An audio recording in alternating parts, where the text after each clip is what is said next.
Okay, so these are the discussion questions out of Chapter 6, just half of Chapter 6, which was on the universal gravitational stuff first. So on 18, 19, 20, and a couple of multiple choice. Number 18 says, if every object in the universe feels an attractive gravitational force due to every other object, why don't you feel a pull from someone seated next to you? Well, there is a pull from someone seated next to you, but you don't feel it because their mass is really small compared to that gravitational constant, capital G.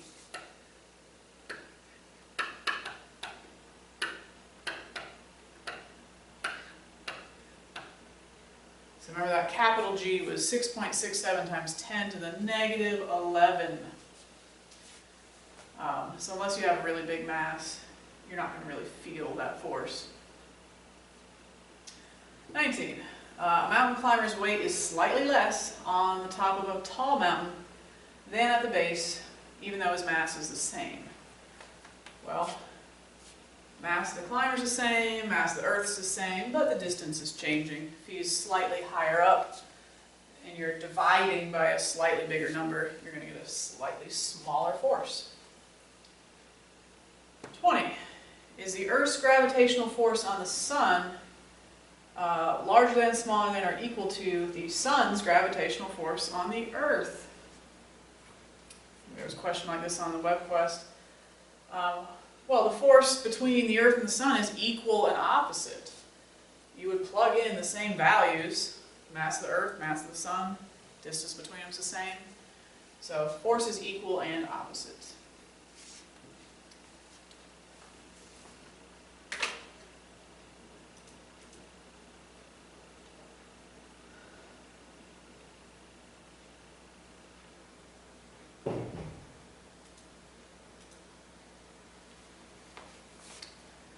Okay, sometimes these questions about gravity pop up. It's 28. A newly discovered planet has twice the mass and 3 times the radius of the Earth. What is the freefall acceleration at its surface in terms of g on Earth? So we actually derived this equation in the notes. I can do it one more time real quick.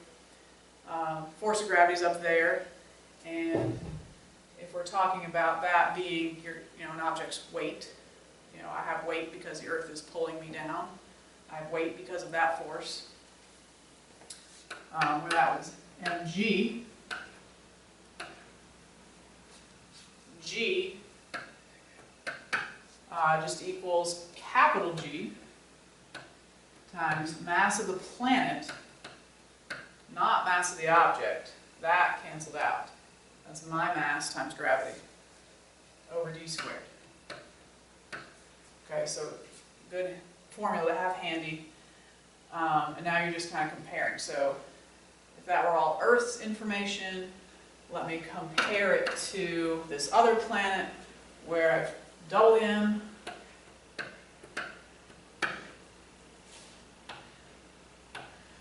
and 3 times the radius.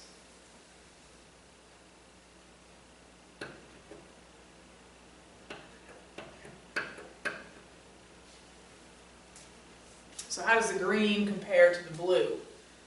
Well, I have G, M, and D in all of them, but in the green I have this factor of 2 on the top and really a factor of 9 on the bottom, 3 squared. So it would be the same except for that factor of 2/9.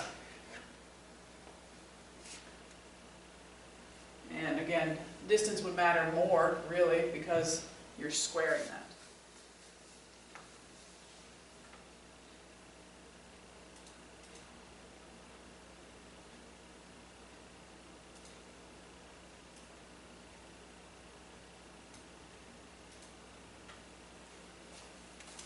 '29 is sort of a similar question. Suppose one night the radius of the Earth doubled, but its mass stayed the same. What would be an approximate new value for freefall acceleration at the surface of the Earth? So I'm just, the radius doubled, just doubling the bottom.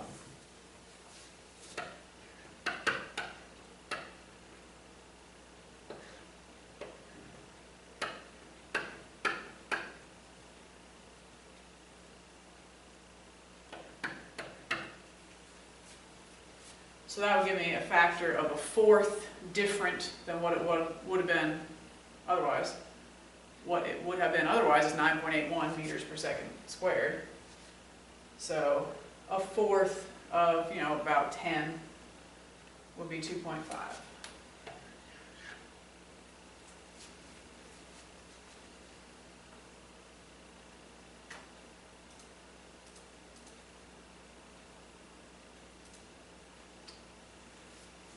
Okay, and two more.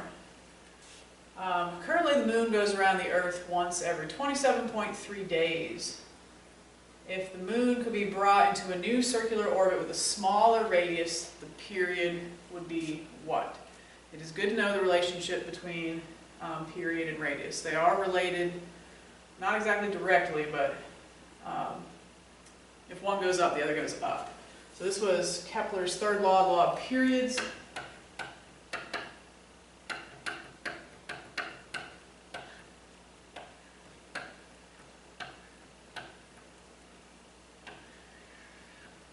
You sort of have this constant info in the center there, but basically t squared would increase with r cubed. So if the moon could be brought into a new circular orbit with a smaller radius, so if radius goes down, orbital period is also going to go down. So it would be less time, less than 27.3 days. The sort of other version of Kepler's third law was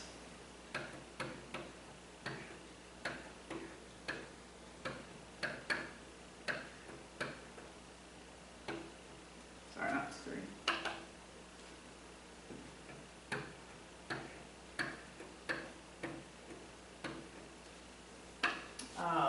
It still really came from this, but it was a way of relating two objects orbiting the same thing. So two planets orbit a star. You can ignore the gravitational interactions between the planets themselves. Planet 1 has orbital radius r1. Planet 2 has orbital radius 4r1.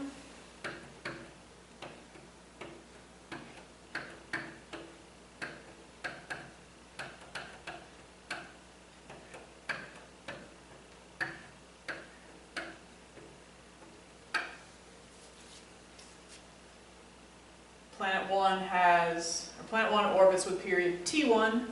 Planet 2 orbits with what? So we want to find t2. And as you can see, it's really only in terms of t1. That's because that r is going to cancel out. So t2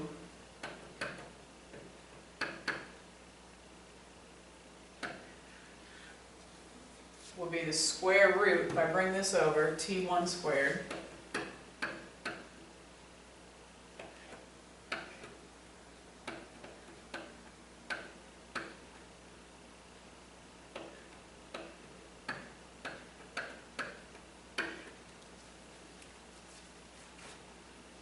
So I still have this on the right, multiply that t1 squared over square root everything.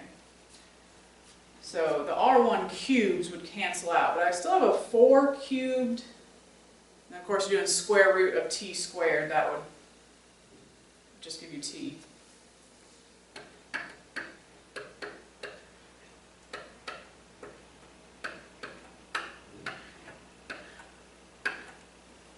So it's 4 cubed, then square root of that. So 4 times 4 is 16.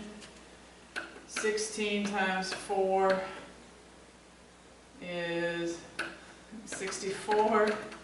Square root of 64 is 8.